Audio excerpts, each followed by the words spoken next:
Hey, sanibona ninjani. There's a saying that goes, indlazi nentshili zintshobololo. Indlazi nentshili zintshobololo.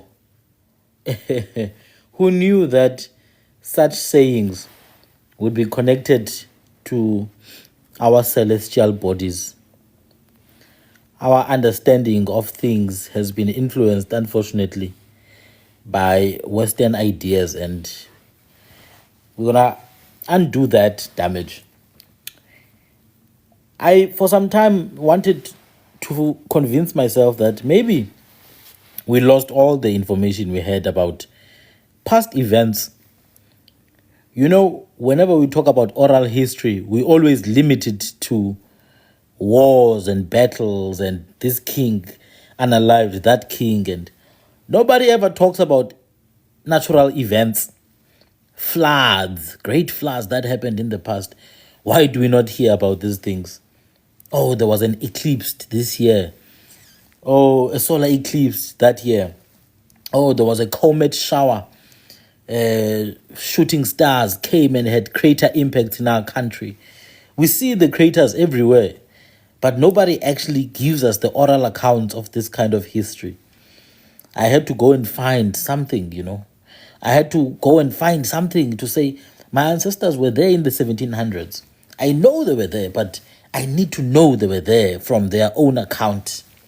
Just like I had to go and find how our forefathers understood bombs, how they understood guns when they first saw them, how did they understand explosive?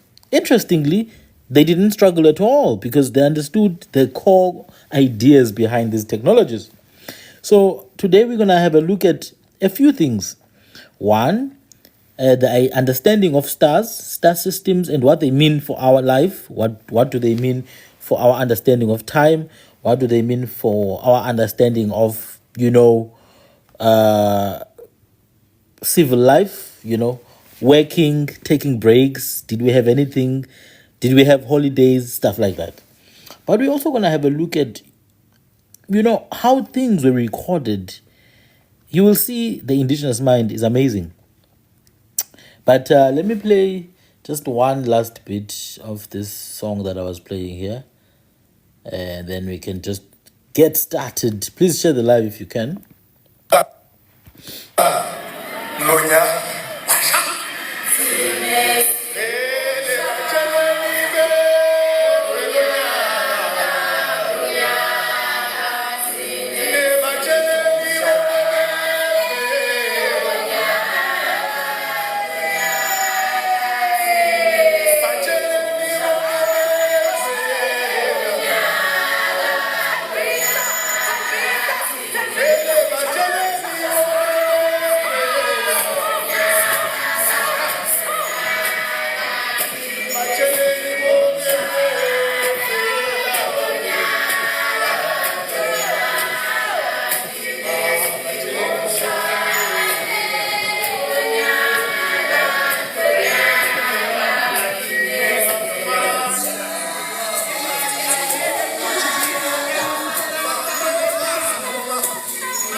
Willy, yeah.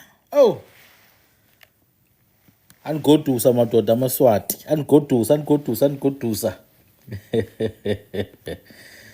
Hey madoda.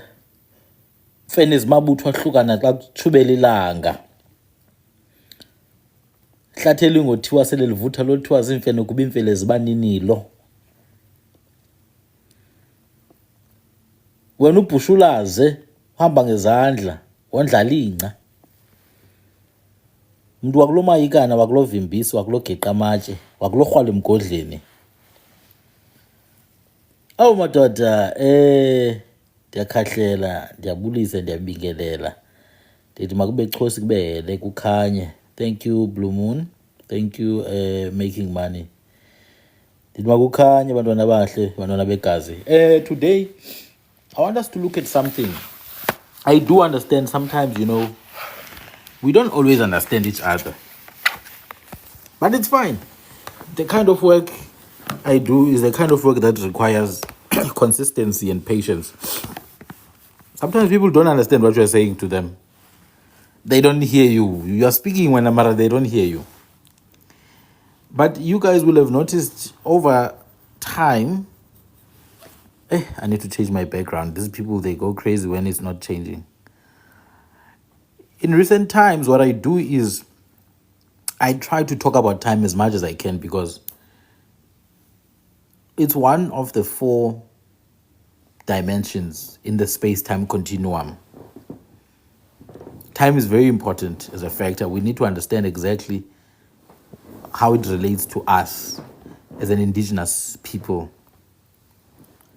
And by indigenous, I mean all the different groups in South Africa. All the different groups, except those who came with Europeans.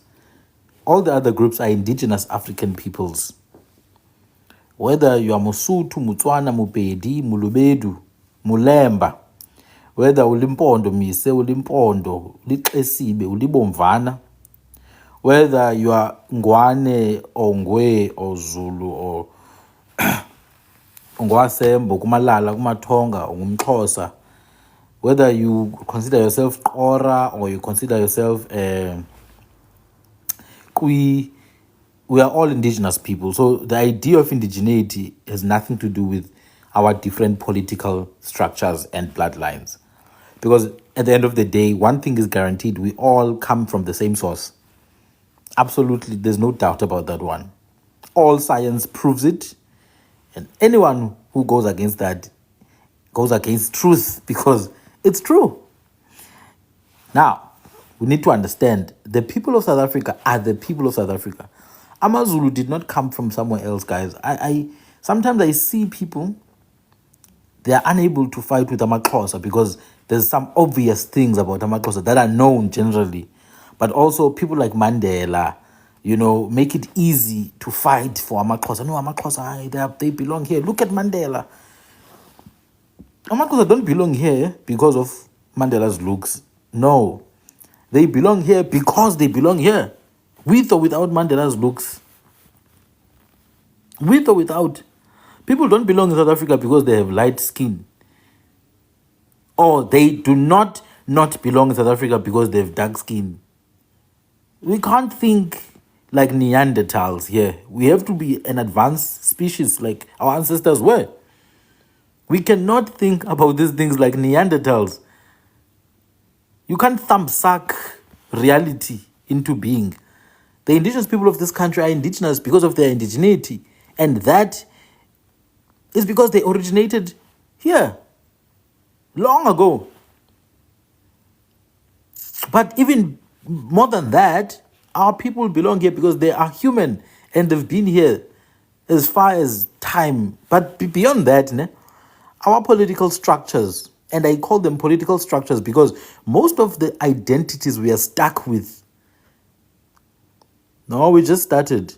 Most of the identities we are stuck with are political structures from the 1600s, 1700s, and 1800s. They were never fixed to begin with. If you understand how politics work in our cultures, you would know that first and foremost, thank you, Dombel. First and foremost, when a king has children, he already knows those children are not going to belong in his house, especially not the heir. When a king has an heir, he knows the heir is going to start a new kingdom with his people, but it's going to be a new kingdom in a new palace. A king cannot rule in his father's palace. He moves to a new one. So what is this obsession with stationary identities? People being stuck in the 1700s. We are in 2025 now. What you do with the 1700s, you use it as a foundation upon which to build. But cultures have to evolve. I'm sorry. That's just the reality. In our cultures, when your father gives birth to you, he doesn't give birth to you so that you can stay in his house. No, he gives birth to you so that you can start your own house. Same thing with our polities. The identities that we have are polities, especially the kingdoms. They are political structures. It's how we organize our politics. We organize them with monarchs. in some instances with paramounts, in some instances with headmen, izinduna captains, because not all our clans have monarchs. For example, within some of the Kwe societies, some of them don't have monarchs in the sense that this is a king who rules above other kings. No. Instead, it's almost like a headman. For example, the Gunukwa people of Eastern Cape, Amagunukwebe, they don't recognize a king. They never have. That's why in isiXhosa they always referred to as umfunda. What they did have is a title called Bia or Muqab, Umngambulo. The word is cognate to Mngambulo, which means the head, by the way. So Bia or Muqab means the head, intloko, induna. So that's what the Gunukwa people used to have. Until many of their heads started to serve closely within the Xhosa kingdom, like extremely closely to the king, and they were literally absorbed. So they still have their head of their nation, but the head of their nation normally bows down to the Xhosa king. Do you understand? So Amakonukwa as a nation never had a king. That's their political structure. Amaxhosa had a king. They still do. Amazulu still do have a king. You understand? There are many other clans like or nations or groups like Tram. Their lifestyle just does not allow them to have a king. But they do come together and decide who's gonna be their gaub. Umgwebi, gaub. Like David Stearman, the name of the airport in Gqeberha, David Stearman, he was a gaub. He was called, in fact, David Stearman was not even the ruler. It was his brother, the ruler. They were brothers, Musagir. Just that David Stearman was a very brave man together with Umakanda.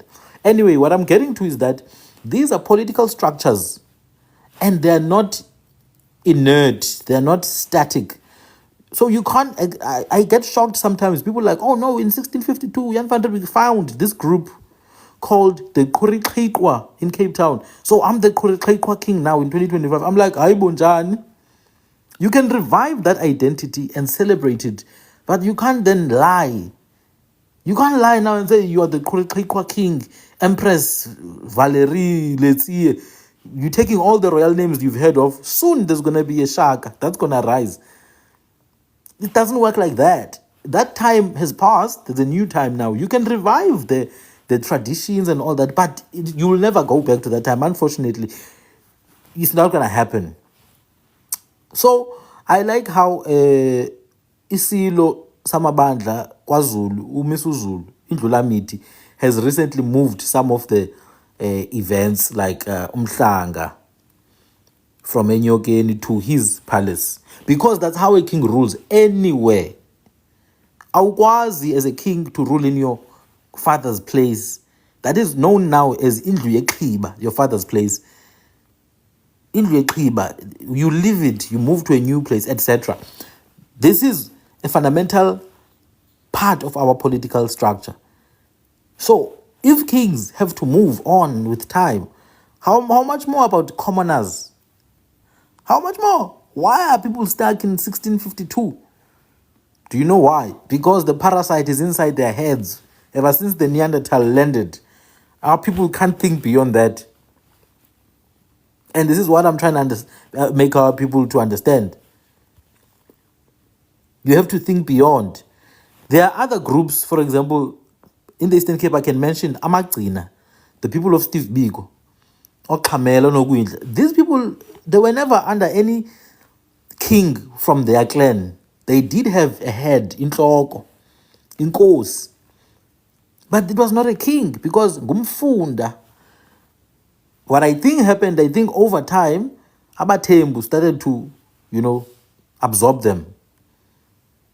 There are many groups like this, Amakotwa, Amankabane, Amanzoto, etc. These groups used to be just independent, but over time, because of they needed military prowess, so they start to form underneath the strongest king, sometimes with a little bit of convincing. The movement of time.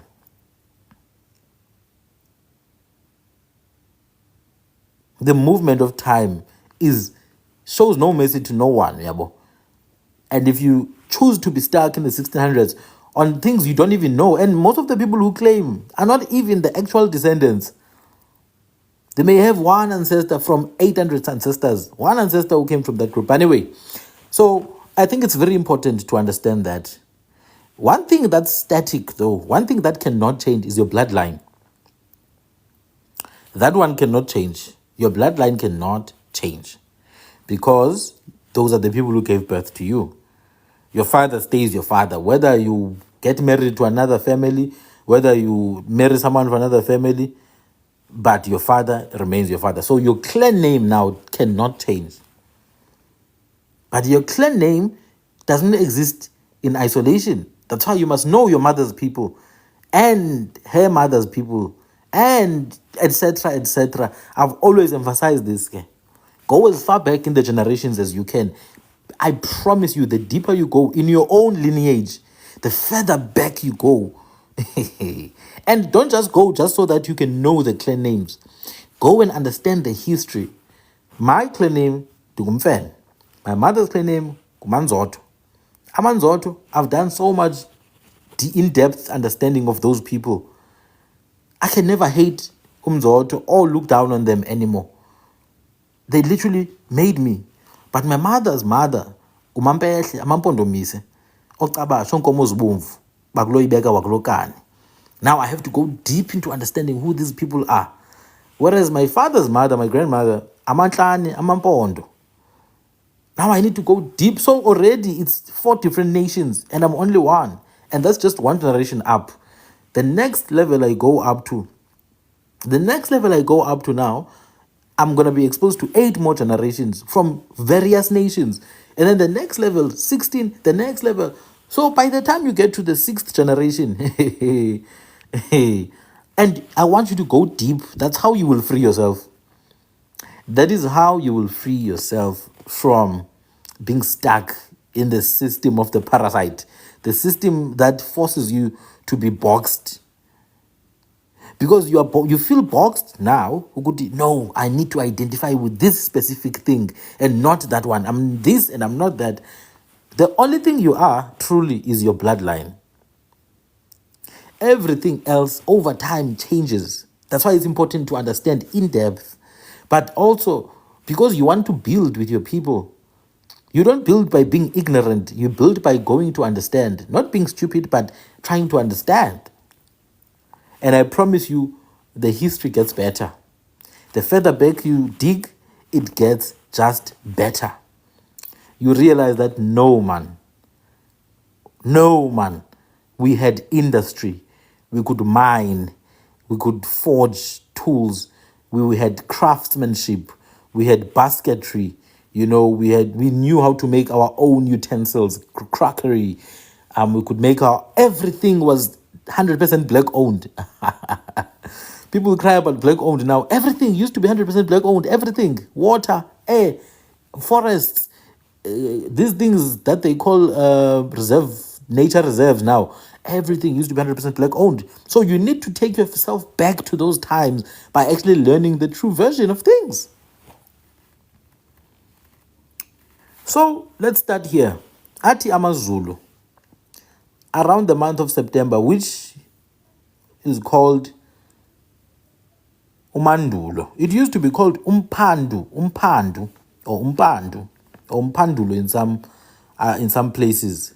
But because of Ukuhlonipa Umpande, it's Umandulo now.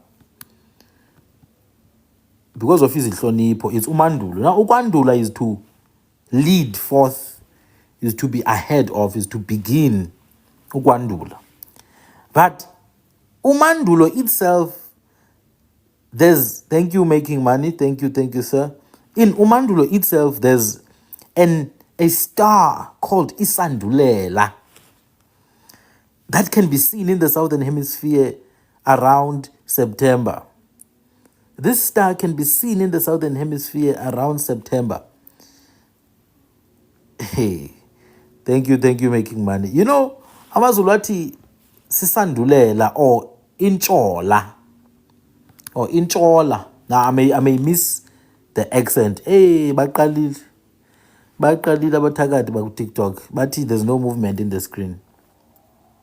They've restricted my life. But it's fine. I think the people who need to be here are here. They can restrict all of them. I don't mind.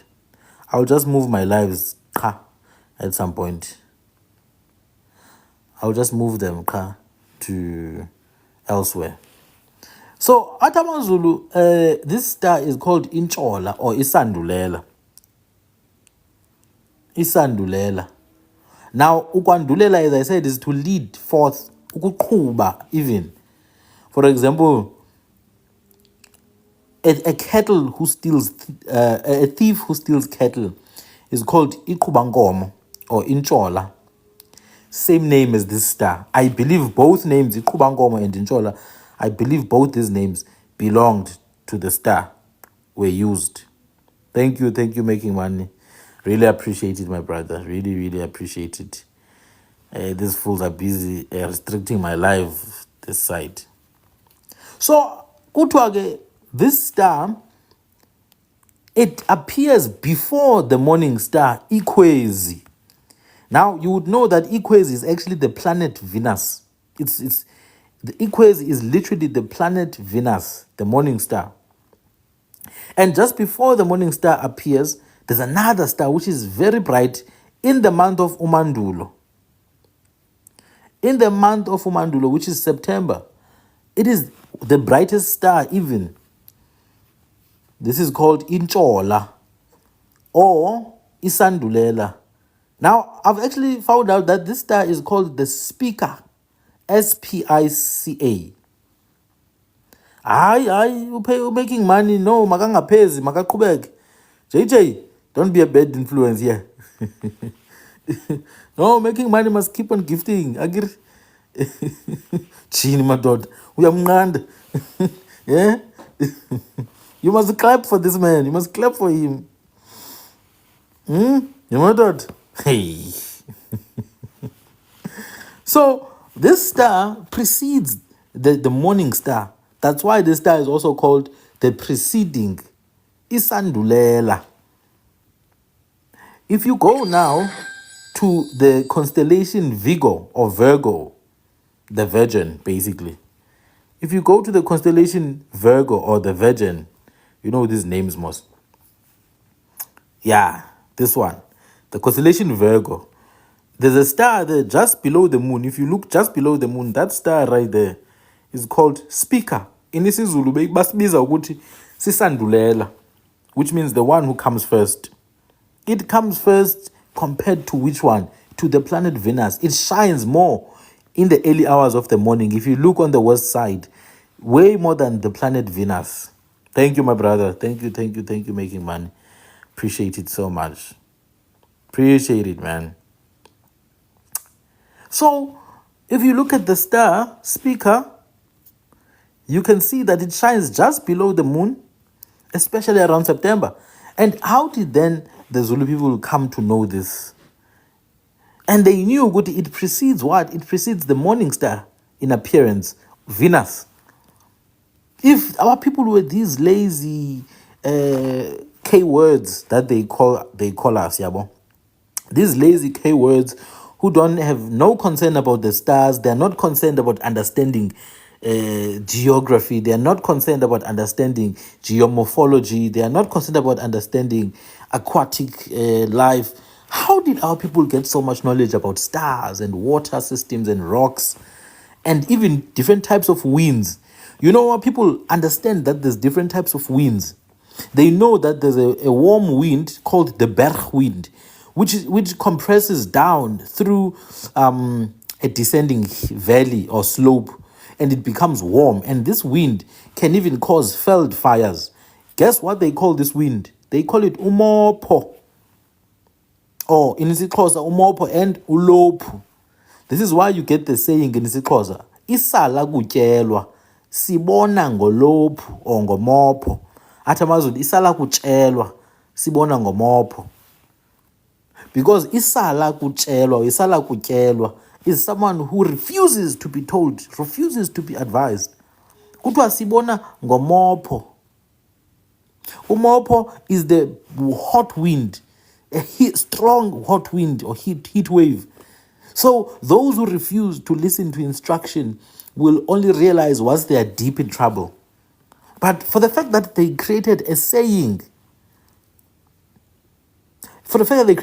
based on this specific type of wind, is because they observe different types of winds.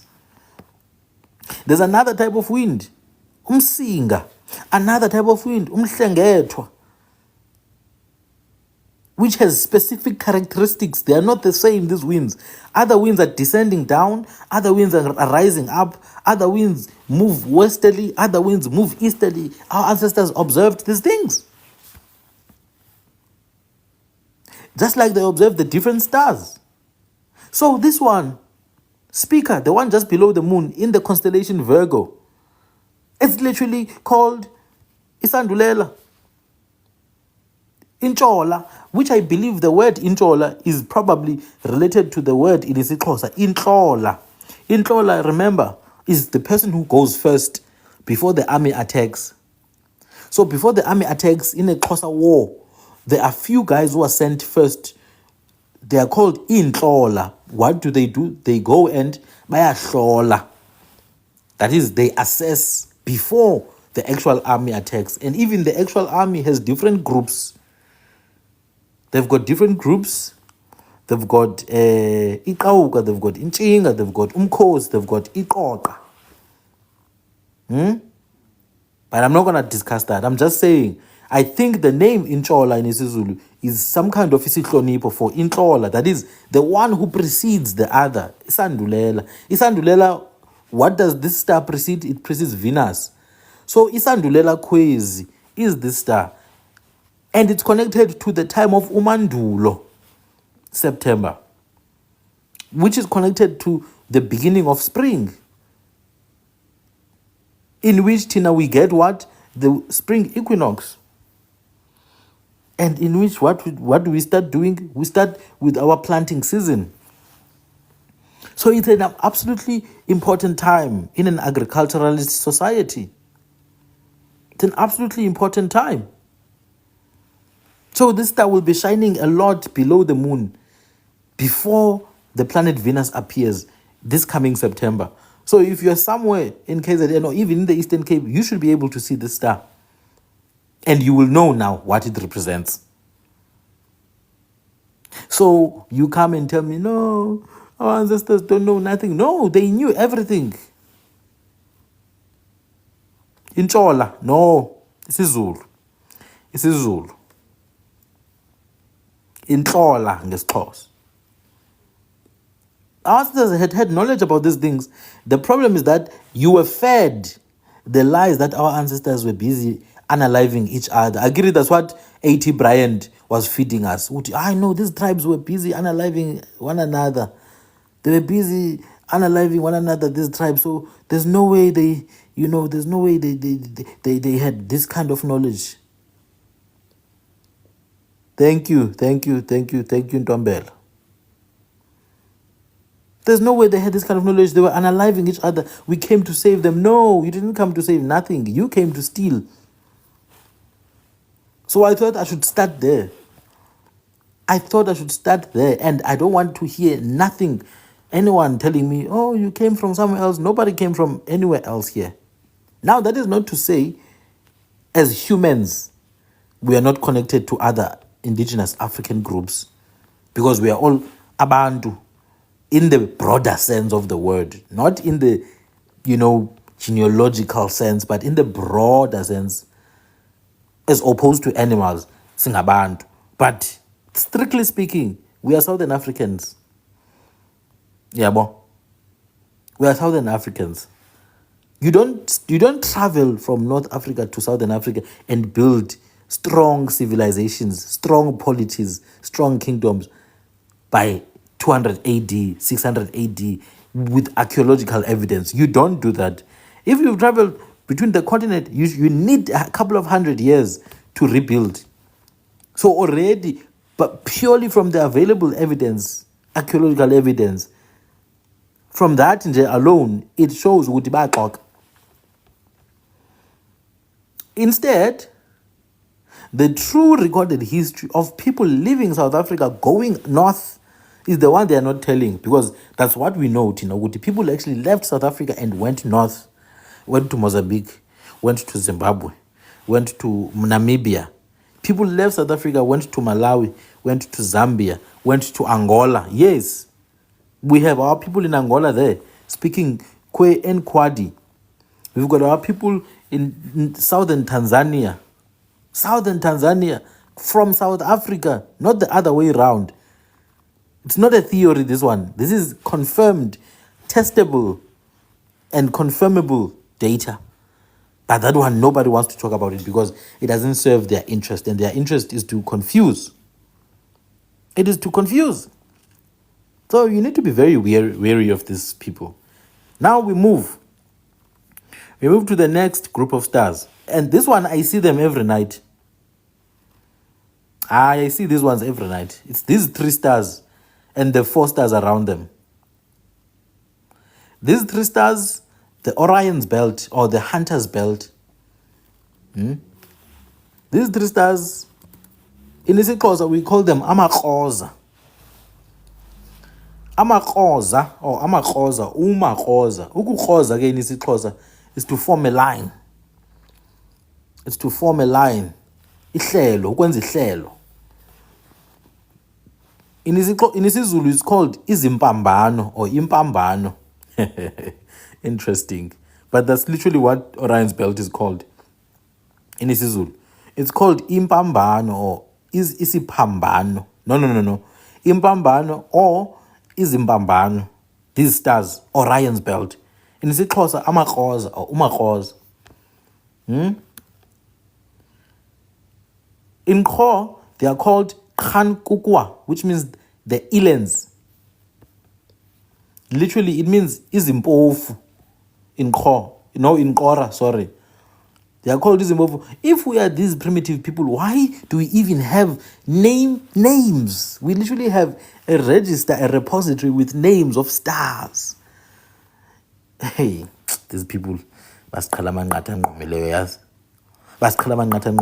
because when they arrive here, they find everything named. There's no stone that doesn't have a name. There's no fish that doesn't have a name. There's no bird that doesn't have a name. There's no type of soil that doesn't have a name. There's no tree that doesn't have a name. There's no plant that doesn't have a name. There's no river that doesn't have a name. There's no mountain that doesn't have a name. And yet they have the unmitigated temerity to say we are backwards. I'm sorry, but before I call someone backwards, I would need to actually acknowledge that, no, these guys, they literally know everything about everything they need to know. But no, they cannot do that. They cannot allow, no, we cannot acknowledge the truth about these people. I once read a book. I think it's titled The Natives of Natal. I think it's titled about the natives of Natal. It says, the natives of Natal, they could smell a steam train from a long distance. They could literally smell the oil and the smoke that came out from a distance. Like, the Europeans could not believe how strong the sense of smell was before our people were diluted with water that is filled with, fluorine, eating fish that is filled with mercury, heavy metals, eating genetically modified plants, meats that are filled with brine and growth hormones. Before, we were poisoned from inside. Our people could sense, they could smell, they had a strong sense of smell, strong sense of hearing. It's written in their books. It's not me saying it. It is their books. It's their books, it's not me. So these 3 stars, what are they called, my people in Sesotho? Those who know Sesotho or Setswana, what do you call the 3 stars? The Orion's belt or Sepedi? What are they called? Because it's important that we expose, It's important that we expose all these aspects. I don't have a doubt. I know they have names in all our languages. In Sesotho, I think they're called Dikolobe, which means the pigs. Is Ngulube.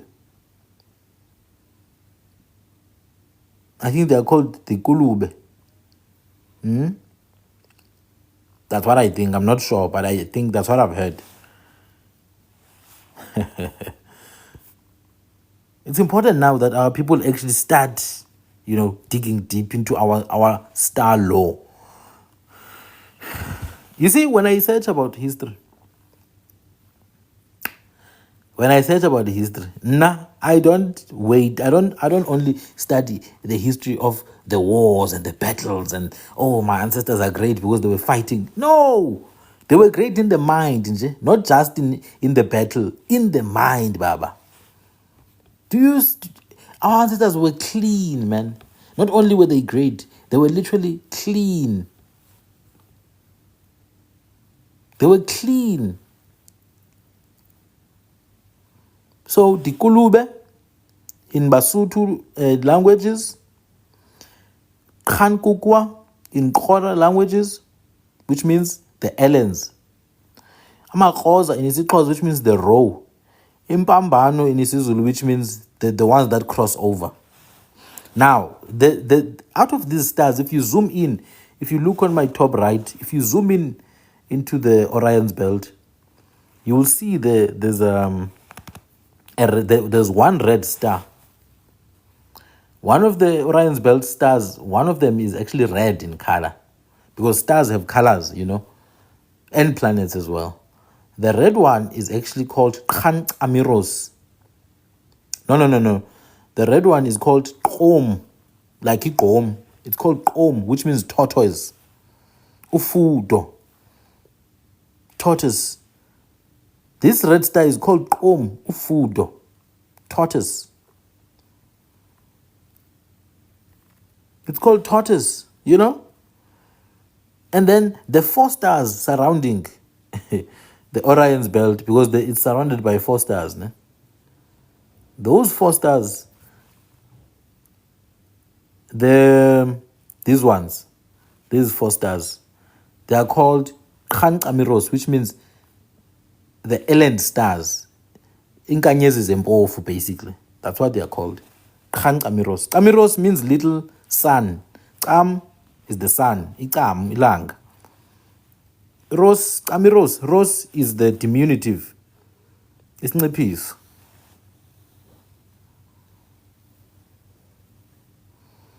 Chilimela, is it not the Pleiades? Because the Chilimela general is the Pleiades. Is it not the Pleiades? Now, let's go further. Let's look into other stars.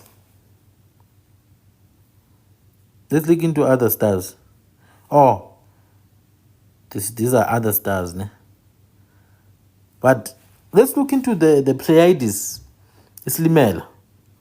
This is one of the most important stars because they are aligned. Islimela is also aligned together with the star that I mentioned first, Isandulela or Inchola, the speaker star, which precedes in the mornings of September. It precedes Venus. Islimela then becomes brightest. It starts to appear around June, July, kanj. But it becomes very visible around August, September. And therefore, this period is also known as the period of Islimela, which also is the signal for ukulima, by the way. Now, in isiZulu, the brightest star, in fact, the very first star in the group of Islimela, in the group of the Pleiades, the very first star is called Ucwazibe.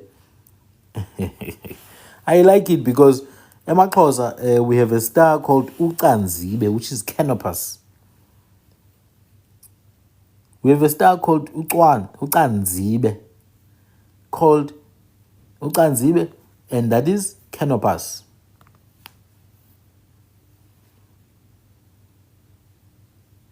The very first star of all the brightest star in the Pleiades is Ucwazibe or Ucwazibe ngesizulu.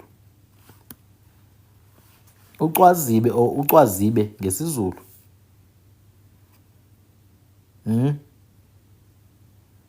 I like it because we call Islimela Tina The Pleiades, we call it Islimel. But there's another name, which is the name of a Xhosa king, Ungonde. Now, if you go to the Kwe languages, like Kwi, Islimela is called Ungonde. Even in Kora, it's called Oite. It literally, therefore, tells us, you know, that the name of the Xhosa king Ungonde is literally the name of those stars. And it's not strange, because there's another king, another chief or prince who was called Slimel and Vele. His name was Slimel. I like it, man. In fact, according to the Kwe Gwab speakers,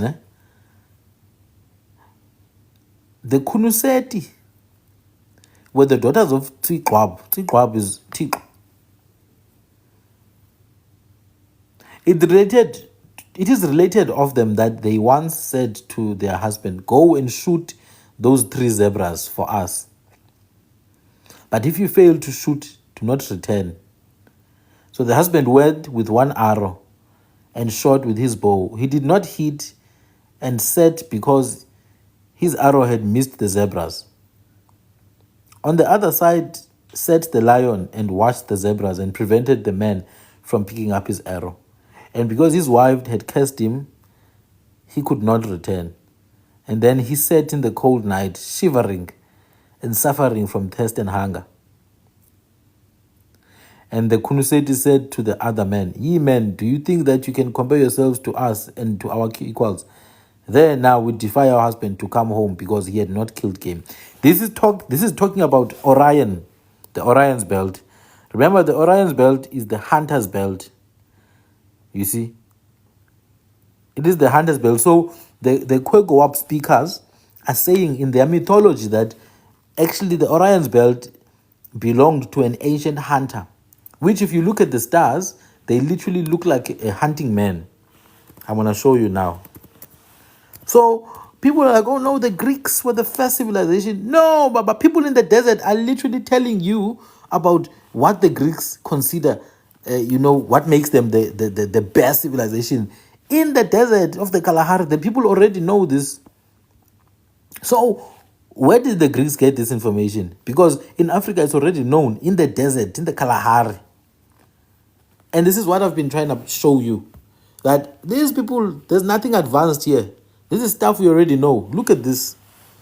These are the 3 dots known as Impambano, ngesizulu, Amakroza, ngesixhosa, Dikulube, kaSisuthu, Khankukua in Kora. If you look at this, these 4 in Kora are called Khang Kamiros, which means the eland.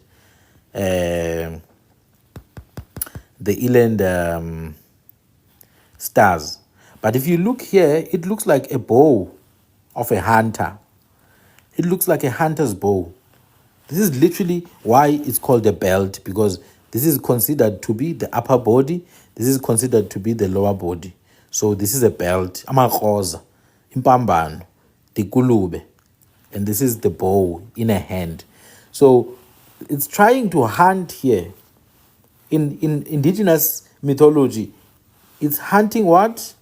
3 zebras.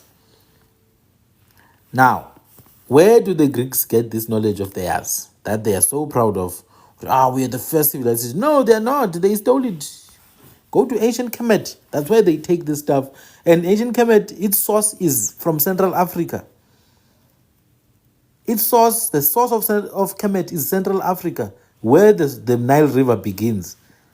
And if you know anything, our ancestors between Central Africa to Southern Africa, it's literally the same group of people, or at least 2,000 years ago, and 3,000 years ago, and 4,000 years ago. I don't know now. There seems to be so much mixture now. But 4,000 years ago, Central Africa, Southern Africa, same thing. It amazes me sometimes, like the people want to claim stuff, but they don't even invest the tiniest bit of time to go and research firstly the things that they are claiming. Do they even identify with these things? Do they even identify?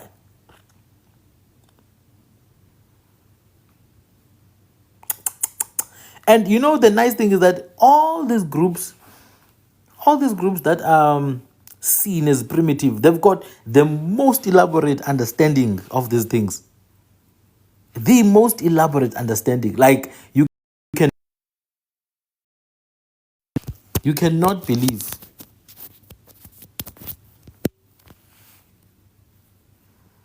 If you go deep, deep, deep, deep, in Basotho you also get what is called the tutlo, the giraffe stars. The giraffe stars. Even Bavenda, the Kubumedzi. I think we will have to literally do another live on this because I want to show you pictures. I just didn't get enough time to prepare. I didn't get enough time. I will show you in Bavenda, Sutu, Tswana, in the Krung, in the Gwi, in the Kru, in Swazi. For example, Emaswati, they speak about Ulueti. They speak about Ulueti. Or in isiZulu kuthiwa ulwezi. Ulueti means two things. It's firstly an insect that it eats the sap of the grass. Ne? The insect eats the sap of the grass, and the grass develops this thing called, what is it called, Konj? Foam. I will show you just now. Around November, Ganj, this insect, ulwezi, or ulueti, this kind of insect basically, they eat the sap of grass inside, they dig it, and then the grass develops foam. We call it amatenyok, that foam that develops.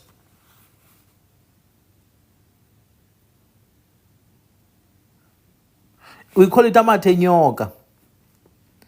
But the name Muluet is not just the insect, it's actually a star, the morning star before sunrise.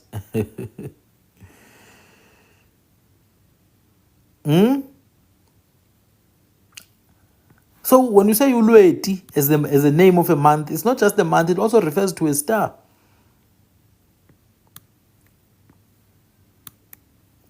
When the insect eats the sap of the grass from inside, foam develops. So there's foam that forms within the grass. When you wake up in the morning, when you look at the grass, you will think there's foam. It's like this foamy thing that comes out of the grass. The sap, the grass, a specific type of grass. When you wake up in the morning, we call it amate enyoka, snake spittle. No, it's not dew. Agri dew is on top of the grass, ne? And it's water. There's something white that comes out. I don't know. Let me see if I can get a picture. Amate enyoka. Let me see. Yeah, there it is. You see this? This is what is called amate enyoka. It's in the sap of grass or sap of plants. Yeah, bo. Amate enyoka. It's caused by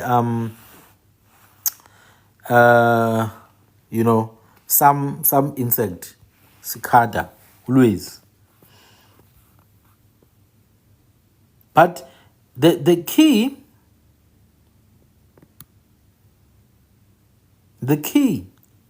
is that our people's relation to time is never disconnected from nature. That is one common theme. Whichever way you look at it, our people's understanding of time always has to do with nature. Do you understand? Like nature is at the center of our understanding of time. Even the names of stars, even the names of stars are still coming back to animals and water and all these things. So Venus has different names at different times of days. Venus in the morning is called Equus.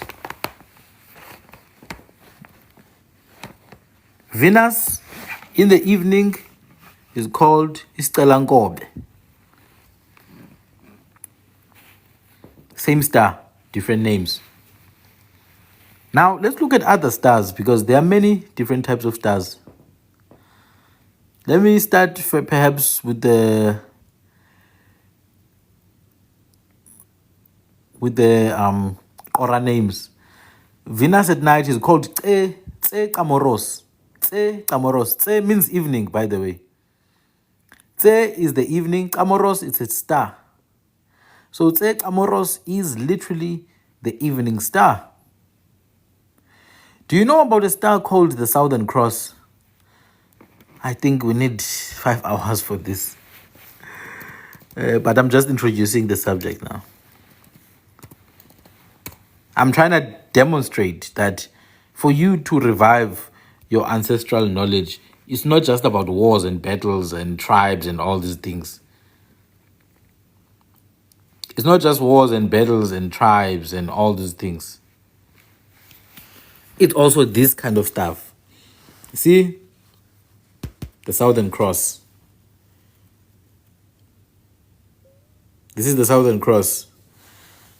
Now, if people are primitive, I don't expect them to know about the different names of stars and how they move about. I'm sorry, if you are telling me about a primitive group of people, they cannot tell me about the Southern Cross. So, the Southern Cross has 2 pointers. It has got these 2 pointers. Let me show you. Stars known as pointers. These ones. These are 2 stars known as pointers. The bigger star here in Qora is called the Wacha Amiros, which means the star of the wife.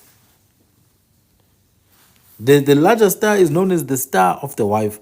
Why would primitive people who are going around naked, how could they know something like this? How are they even able to understand something like this? Huh? Wachais Amiros, the young wife star, or Umakoti. That's what they call this star. Umakoti. They know the evening star. They know all the different types. As I mentioned, which is the Pleiades. Amorob, the morning star, Venus, which is what we call Equase. Now, this red one here that's zoomed in, it's actually called Ulu Amiros, the star of Ulu in Qora. Inkanyezi kaXulu, the Springbok star. It's in Orion's belt.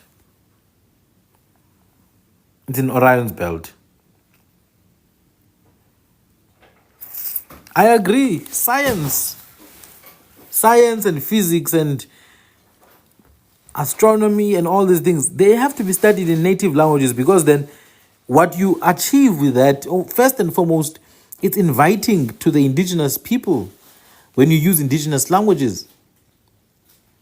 It's inviting.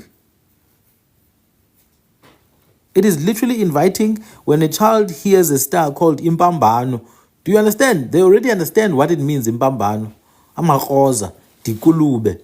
They will never forget it again. But Orion's belt, firstly, they must ask, who's Orion?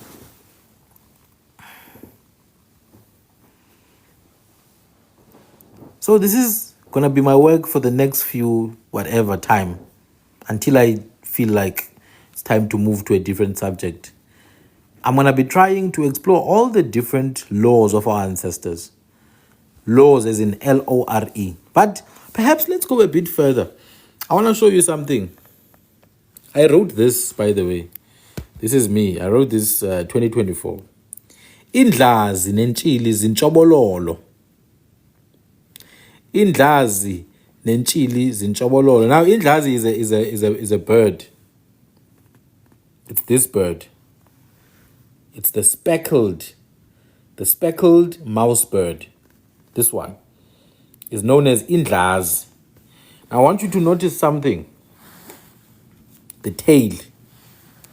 More than anything else, the tail. Indlazi nentshili zitheni zintshobolo. Look at the tail, indlazi. The speckled mouse bird. Now let's look at Inchili, which is called the red-faced mouse bird. That's Inchili. So this is Inchili, and this is Indlazi. Kutiwa Indlazi, this bird with a long tail, and Inchili, this bird with a long tail, Zinchobololo. So this is a description. Now let's understand what Nchobololo means. Nchobololo comes from the word uchobo. Uchobo is in reference to two things. It's something that's like a tuft, like a hair that's falling, like a fringe, a tassel. It could refer to this little thing here in the head, and it refers also to the tail. It refers to the long tail. So when it said that Indlazi and Inchili is in Chobololo, what it means is that both the speckled mouse bird and the red-faced mouse bird have long tails. They are both described and characterized by long tails. What is the relevance of this when we talk about stellar and constellation and stars? Wait for me, wait with me. Nchobololo comes from the word uchobo, a tail, a long tail. The suffix lolo in nchobololo, the suffix lolo is to sort of like represent something continuous, something perennial. It's like lala in words or olo in words. So when you say someone yakamba lala, they are lying flat, like continuously perennial. So nchobololo is like a long tail basically. So it means Indlazi nenchilis namachobo amade. They've got long tail. Some even say chobolozi. Now, what is the reference? Why does this reference these two birds? These two birds are actually also, they have the same description as comets or asteroids or so-called shooting stars at times. When these things come and penetrate into our layers of our atmosphere, whether we're talking about the stratosphere, whether we're talking about the tropopause and troposphere, when they penetrate, they interact with elements, found in the atmosphere, and they have these tail-like appearances. So when these shooting stars, so to say, come down, they appear as if they've got long tails. This is also aligned with our indigenous mythology that the early race used to have tails, and the early race was converted into stars. What that means is that stars came before us, if you look at it in the literal sense. This is the early race. This is the first nation. This is the aboriginal nation. In our mythology, the Khwenga Sekhe, those who were there first. Remember yesterday I spoke about these shape-shifting entities who basically, when we talk about stars, it's almost like we're referencing them. It is said that they also had tails, just like the shooting stars. They also had tails, just like the shooting stars. And this is what our people refer to when they talk about birds like this. So these birds are known as Inchobololo. Now, in isiZulu, let's look at what they refer to as shooting stars. Just for balance, just for balance, just for control.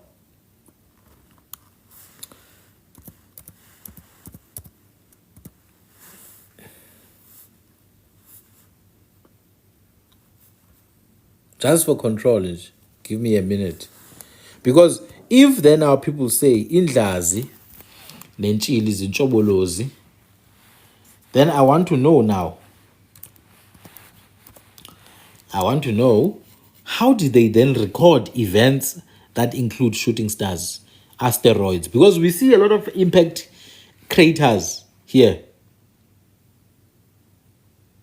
We see impact craters in South Africa, but we don't hear about these things in our oral history. All we hear about, oh no, this king unalived that king. Yeah? This king unalived that king. Ah, he was unalived.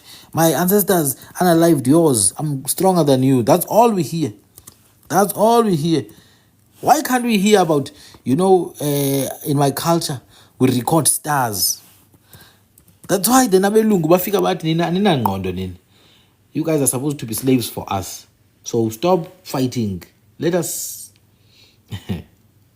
control you. Let us control you because nina niyabulalana. And our people buy into it. But I say that's not even half of it. Our people had an elaborate history of recording events. Our people were literally attracted. They were attracted to intellectually stimulating activities. If you look into indigenous mythologies, it's full of imagination. Now, let's check. In Chobololo, we did say, or in Chobolozi, we did say that it refers to something with a tail. Now, in isiZulu, Chubuluzi, or Chubuluza comes from the word chu. Chu, which in isiXhosa we say ukuchula. Hey, ya chu, iti chu. Trailing movement. For example, inkanyezi ithe chubuluzi ezulwini. The star shot across the sky. So therefore, chubuluzi describes a shooting or trailing movement. And therefore, if we convert this adjective into a noun, generally we put a nasal, either M or N in the beginning. We nasalize it with a personifying prefix. So it's umchubuluzi or inchubuluzi. That is to say, a shooting star. A shooting star. Amakhosi. Let's check what they say about shooting stars.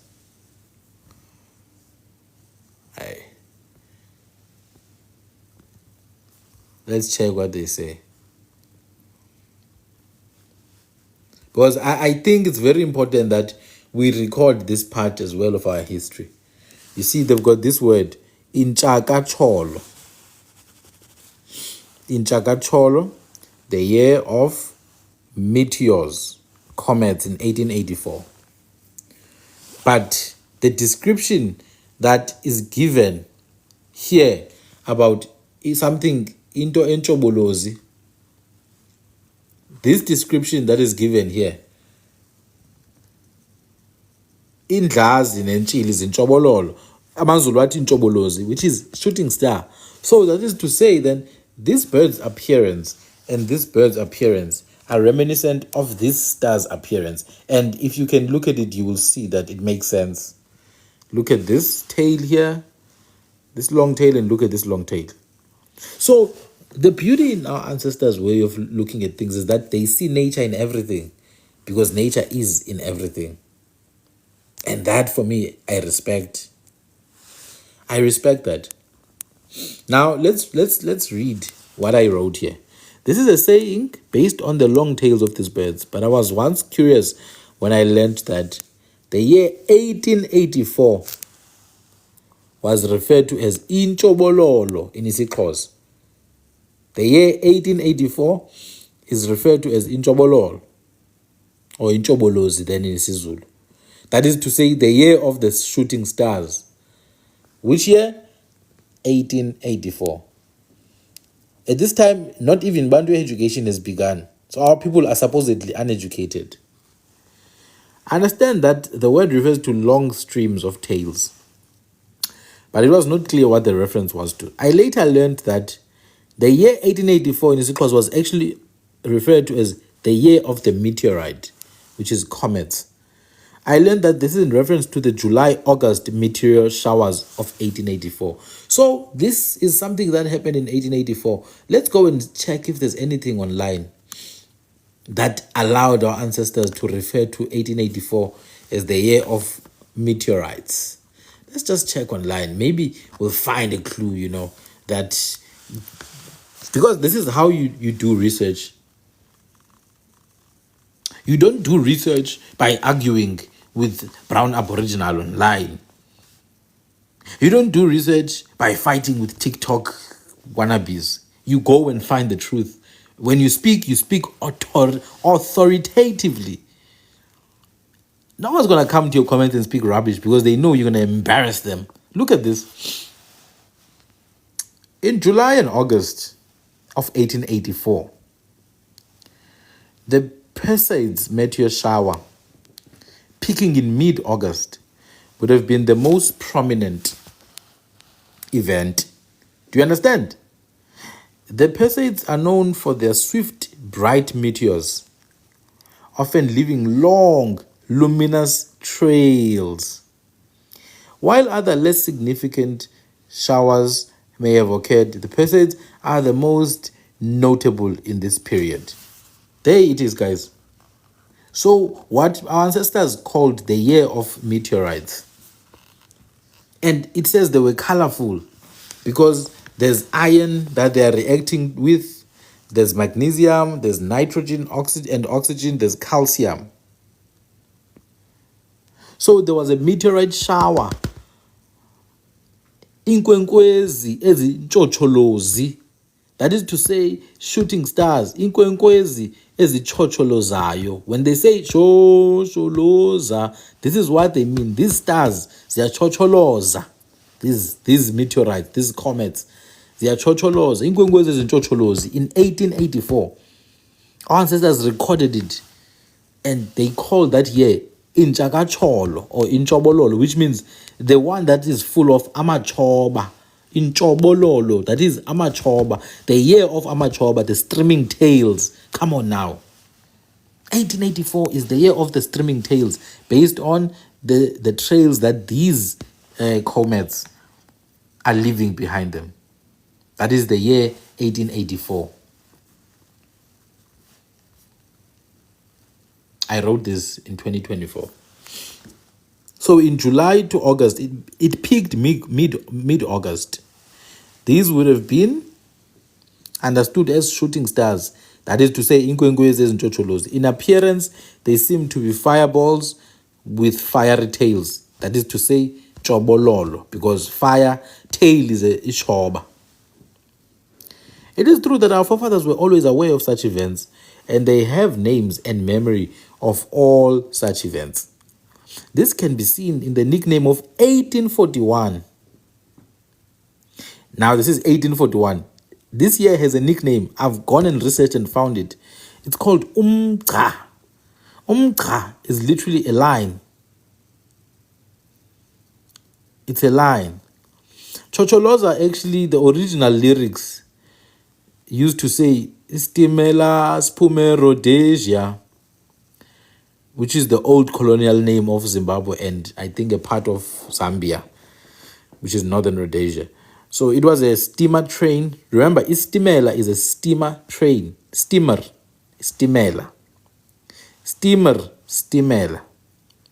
So isitimela esiphume Rhodesia, chocholoza, which means shoot ahead, burst forward, train that comes out of Zimbabwe. It's coming to South Africa to the mines, bringing Amandebele as migrant workers.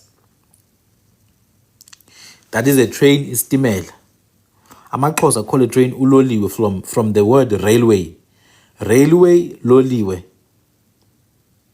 And then Amaxhosa call a big ship, which is inqanawa, a word that is related to inqanaba, which is a high level. When we were young, we used to call it isitimela. That is a big ship.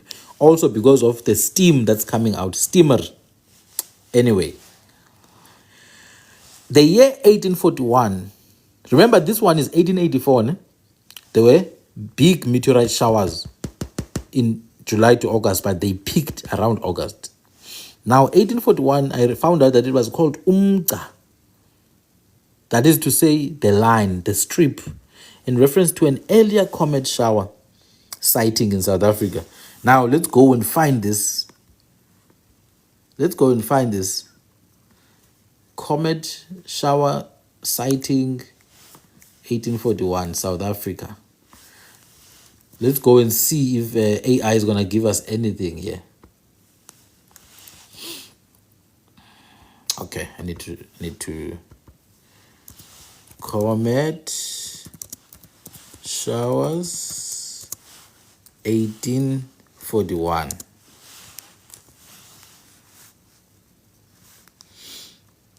I busy laptop here, yo. I busy. I don't play. I don't play. I'm busy here. I have a MacBook that I need to. I have a MacBook that is mine that I need to resurrect. I just need to find it. A charge. Let's check now. We looked for 1841. 1841 comet showers. So this is giving us this now. This is giving us this. These are comet showers between April. These are comet showers of April. But in September, 1841, September 10th, Calcutta, India meteor shower, innumerable meteors. Let's put South Africa here. Because I know there are, like there are meteor showers every year. It's not like they are not there. But the ones that are so different, then they are recorded. And this is what I'm trying to prove. That in 1841, there must have been like abnormal levels. There you go. In 1841, South Africa witnessed a notable meteor shower, with locals referring to it as Umqa, the strip. Nazok. But this is what I want. Harvard University. April 24, 1841. Nazok. So this is stuff you can actually go and find. Yabo? 1841, April 18.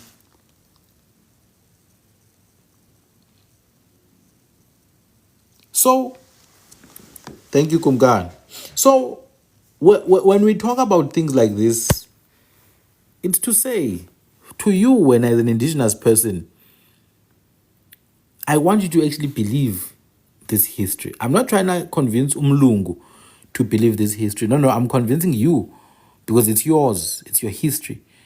So I think it's good when you are the one who believes it, then you go and disseminate it to other people. Now, there are other instances, for example, the year of Uzachoba.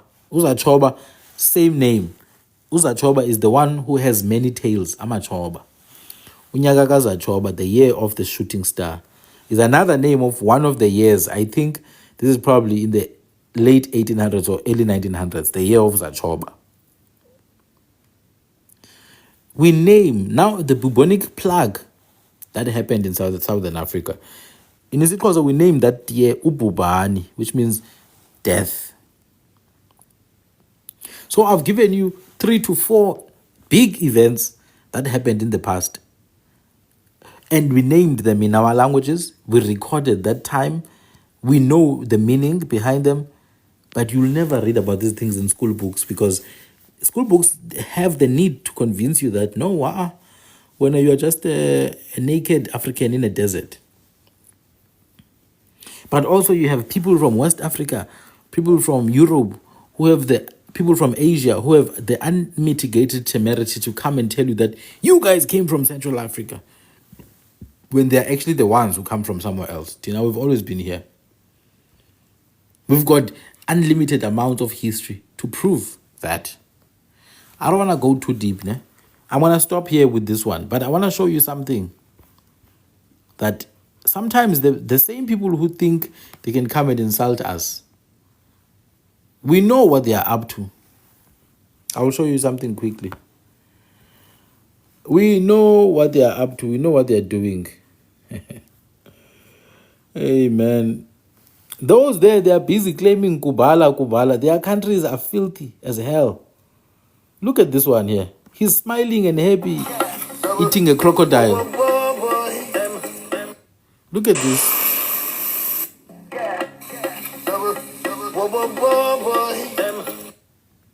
Just want to show you the same people who come and claim that their country is ours and we come from West Africa. This is the culture. This is the culture in West Africa, by the way. This Upobi lona. This is Upobi, Udogo, and he's about to roast it up and fry it. And we are supposed to believe that this is where we are from. Tina, we don't have a culture of doing this nonsense. Do you see what I'm saying here? And these are the people who are giving birth to children now in South Africa. These are the fathers now. When the child wants dog meat, what are you going to do as a mother? They will grab upobi and eat upobi.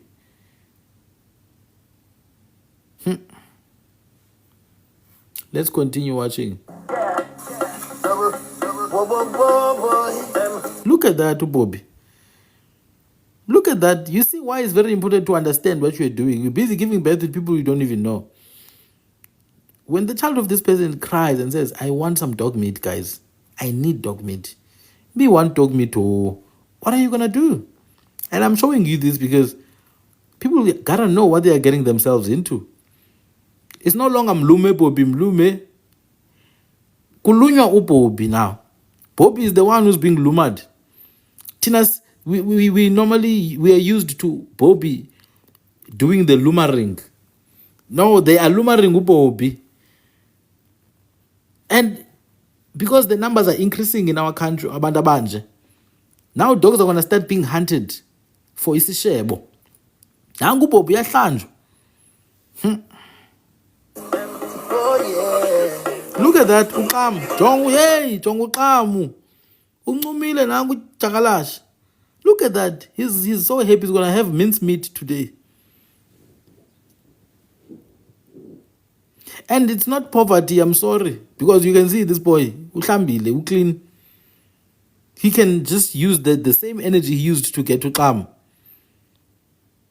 He could literally use the same energy he used to get to Qam to get something else.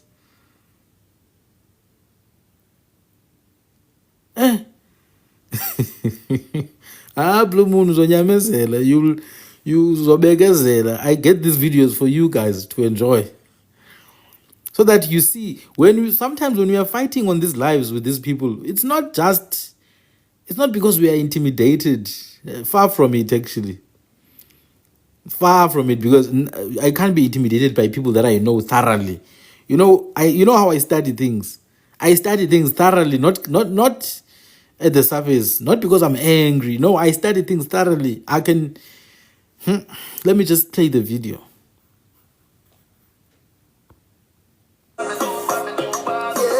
You see, one serving of uqamu, 2 servings of puppies. That's dinner for one night, by the way. Nazog. 1 qamu, 2 puppies. And you see, they've made it so clean. You can see they are experienced in this thing. They are fully experienced in eating uqamu. Hey, my God. And these people are literally now, they are going into parliament now in South Africa. They'll be in parliament soon. I mean, we already have like weird surnames already in parliament. I bet you there's no Nxumalo in parliament anymore. I bet you surnames like Khadebe and Kumalo, in the next 10 years, you're not going to find them in parliament. Names like Sandile and Andile, you're not going to find them in parliament.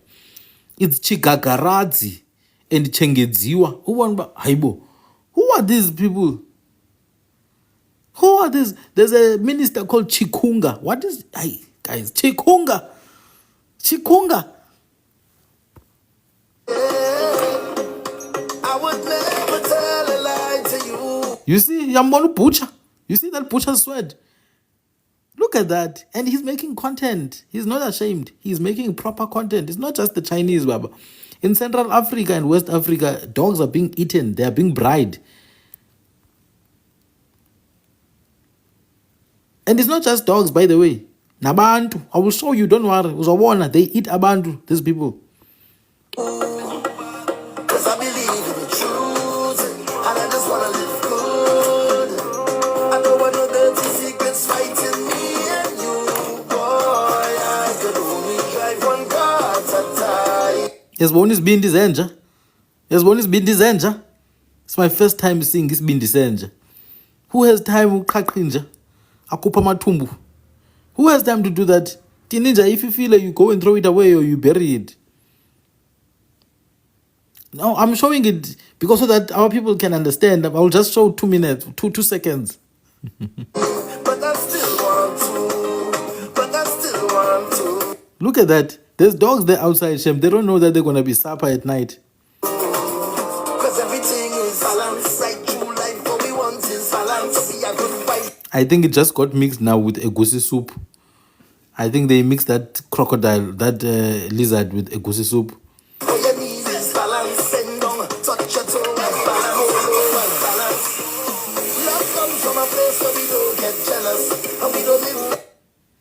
Yeah, I think it's egusi. You know, egusi is that thing they make where they mix ulusu with fish, with goat, with sheep, all in one pot, and that's it.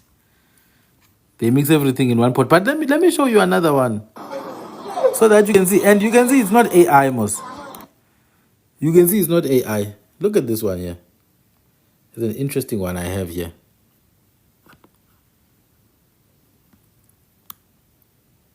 I think that's a cat, by the way. I think that's a cat.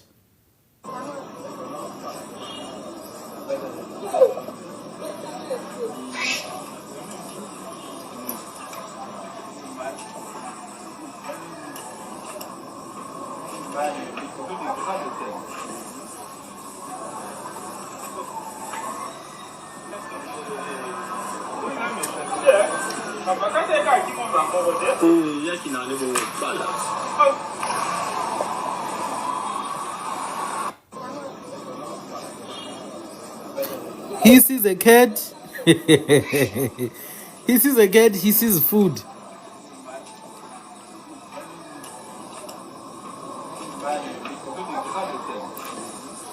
Like, how do you see food when you see a cat, guys? You know, there's other things that you can eat that are free. You can eat pigeons if you have to. Like as boys, you know, like we could go just hunt and get pigeons. Or even hadidas, which I don't promote, but I'm just saying, like, there's so much more you could do instead of just killing cats and stuff. But check this one now. There's another interesting one here. Check this one. Hey, there's so much more I could show, but I can't show on TikTok, unfortunately. Maybe someday when I've built like an infrastructure on the side, we'll have a live on Microsoft Teams. Let me know if you guys are interested. Maybe once in 2 months we do a live on the side where now we don't hide anything there. We can show everything because there's fertility rituals that are being done in Central and Central West Africa. You would not believe. I say you would not believe, South African. And you guys, you are offering yourselves up to things you don't even understand. You know how untouched you are, how they see you as untapped. It's like they see this innocent creature. Our people are so naive. They are there now in Malaysia. What's that? In Thailand. They are there in Thailand now, being trafficked, our people. They're so naive. You guys, South Africans, you are so naive. Oh, we are beautiful, Tina. We are beautiful, Tina. No, it's not about that. You are a source of energy, source of power. And my goodness, it's so sad, man. Let's play this one.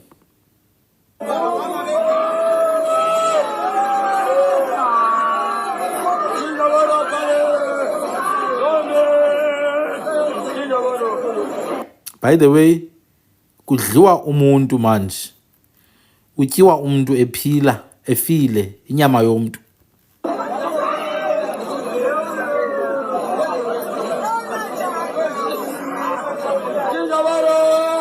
I think that's a lung or a liver. Human.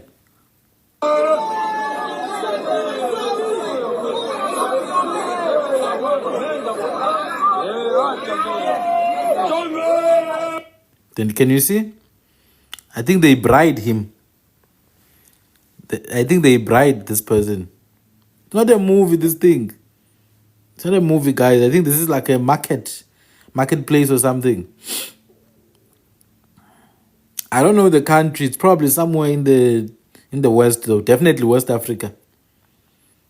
Most definitely West Africa. No, this is not AI. I promise you. I've got hundreds of these videos. It's not AI. It's just that because they write they write in their indigenous languages and speaking their indigenous language, so it's difficult for Facebook to censor these things. But let me play it fast before these people you know ban me. They've already warned me.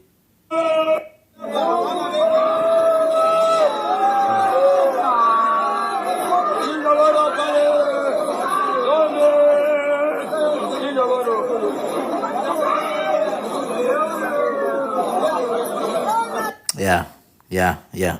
So many of our people would rather claim this than to claim their true ancestral heritage. Ukungazi kuyafana nokungaboni.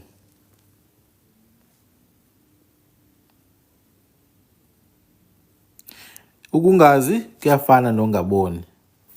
Because you cannot tell me that you want to claim this, eating your fellow beings. And you see how they are enjoying it. You see how they are enjoying it. And there's so many that I could show, but unfortunately, I can't show it. They would definitely suspend my account. There's stuff, man, for years that I've researched. For years. There's one that I think is the most disgusting I've seen. Maybe two. Some sort of a fertility ritual. It's unbelievable, man, the things that people get up to. So while the men are busy doing that, eating humans, the children must wait for foreigners to come build them taps. Look at this nonsense. A YouTuber must go and build taps across Africa.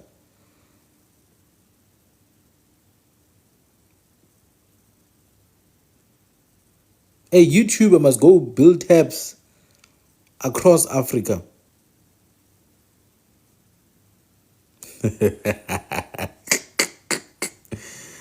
Oh my goodness.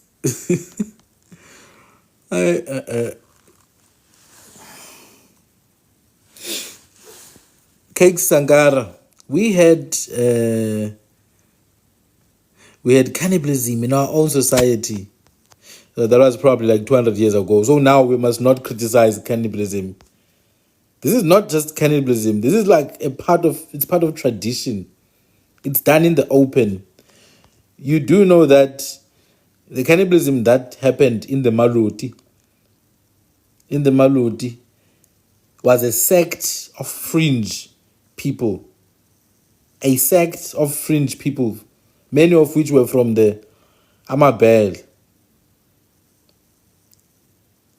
But anyway, my point is that all of this now, these people, I'm not trying to paint anyone badly. I'm just trying to give the full perspective. They're here. They are literally here. Your children, about Jocelyn Smith, about Amahle, who's that girl? Amahle Tabet, I'm not sure. I think it's Amahle, that girl who disappeared. They are going to keep on disappearing, but you don't know what to do. And they are being bride somewhere. They are being bride somewhere. They are being supper. But not just that, even dogs. Look at this. Oh no, South Africans, you are poor. White man is running your country. Look at this. I know, guys. You see, I know what colonialism did. I mean, I talk about it all the time.